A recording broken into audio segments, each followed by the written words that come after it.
En bref, aujourd'hui on va parler de la Russie, mais pas de la Russie actuelle, pas de l'URSS non plus, et encore moins celle des Tsars. Non, aujourd'hui on va remonter au tout début, à l'origine même du mot russe. Enfin bref.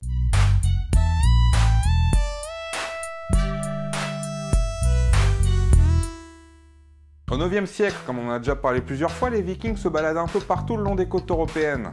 Bon, on l'a déjà dit, donc je vais pas revenir une énième fois dessus. Mais on parle toujours de leurs escapades en Europe occidentale. Faut pas oublier que les gars, ils sont allés jusqu'en Amérique. Ça sera pour une autre fois. Aujourd'hui, on va parler de la fois où les Vikings ont fondé la Russie. Enfin, à prendre avec des pincettes, hein, tout le monde n'est pas encore d'accord là-dessus. Bref, 9e siècle donc. Des Scandinaves du peuple russe, de Suède, débarquent en Ukraine, en passant par la Volga et le Dniepr. On voit souvent le mot Varek revenir un peu partout pour désigner ces mecs, mais Varek, ça veut juste dire peuple uni, par un serment ou autre. Enfin, une bonne bande de potes, quoi. Du coup, ces mecs-là s'appelaient les Russes, qui vient probablement du vieux norrois Rhodes, qui veut dire ramer. Lors de fouilles archéologiques, on a retrouvé des pièces d'un peu partout au Gotland, une île à l'est de la Suède. Dans toutes ces pièces, on a retrouvé des diorama arabes. Du coup, certains historiens supposent que les Vikings allaient de la Suède à l'Orient pour commercer avec les Arabes, en passant par les fleuves qui serpentent à travers le continent. Et du coup, pour faciliter ce genre d'expédition, ils auraient créé des comptoirs commerciaux un peu partout en Europe de l'Est, tant pour faire du commerce avec les locaux que pour se ravitailler et faire des étapes en chemin. On suppose qu'ils récupéraient des fourrures sur le continent pour ensuite les échanger contre de l'or en Orient. Sauf que les mecs, c'est quand même des Vikings, quoi. Au bout d'un moment, ils prenaient un tribut des populations locales. Populations locales qui ont fini par en avoir marre et les ont kickés du territoire. Sauf que maintenant, il n'y avait plus personne pour chapeauter le coin. Et les mecs ont vite commencé à se foutre sur la tronche entre eux. Et le souci, c'est que les Russes, c'est des mecs sympas, ils t'achètent des trucs et tout. Mais c'était pas le seul peuple scandinave à passer par là. Et du coup, le problème, c'est que si les peuples slaves passaient leur temps à se foutre sur la tronche, ils étaient encore plus vulnérables à des raids d'autres tribus vikings. Alors ils ont rappelé les Russes pour, d'une, rechapeauter le coin, et de deux, les protéger d'éventuelles attaques d'autres tribus vikings qui passeraient par là. Au fur et à mesure, les peuples locaux se sont rassemblés autour de ces comptoirs, justement pour être protégés. Et de tribus isolées, on a commencé à voir apparaître des villes, dont celle de Novgorod, qui forment ce qu'on appelle le Khaganat de la Russe. Une espèce d'alliance de cité-état sous l'autorité d'un seul chef. En parallèle, ils conquièrent d'autres peuples slaves et finnois pour étendre leur territoire. Ces territoires annexés finissent par former un état, avec toujours à sa tête un chef russe, Rurik, donc viking. Ouais, c'est facile de s'embrouiller. À sa mort en 882, il sera remplacé par Oleg le Sage.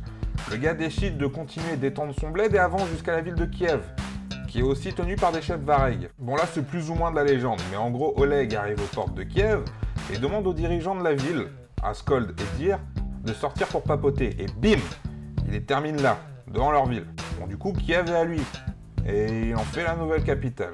On a un nouveau pays, slave, avec à sa tête un chef russe. Enfin, viking, quoi. La Russe de Kiev.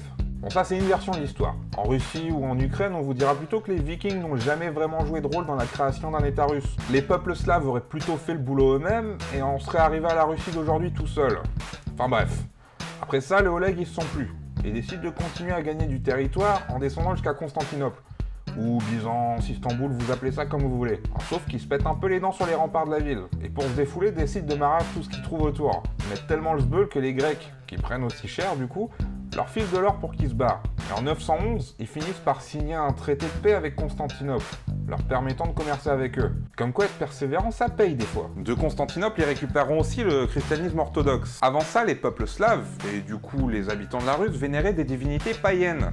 Et un de ces princes, Vladimir Ier, décida de leur faire adopter une religion un peu plus posée. Ils avaient le choix de plusieurs religions et auraient pu tout aussi bien adopter l'islam. Mais Vladimir s'est dit qu'une religion qui interdisait de boire du vin serait problématique pour son peuple. Bref, c'est aussi via des missionnaires de Constantinople qu'est apparu l'alphabet cyrillique, qui utilise encore pour écrire le russe aujourd'hui. À la base, c'est une adaptation de l'alphabet grec pour retranscrire des textes religieux. Et les deux écritures partagent aujourd'hui encore pas mal de lettres en commun. Mais bon, toutes les bonnes choses ont une fin. Et au XIIIe siècle, la fin, c'est souvent les Mongols. Bon, déjà, les Russes faisaient comme les Francs, et pas mal d'autres tribus slaves et germaniques. Ils divisaient leur royaume entre leurs héritiers. Ça, déjà, ça contribue pas vraiment à garder un royaume uni. Si on rajoute par-dessus ça les croisades qui ont coupé les routes commerciales entre la Russe et Constantinople, parce que Constantinople a juste été entièrement retournée par la 4e croisade. Genre les gars avaient des dettes, et avec un petit coup de main du pape Boniface, ils ont pillé et pris la ville.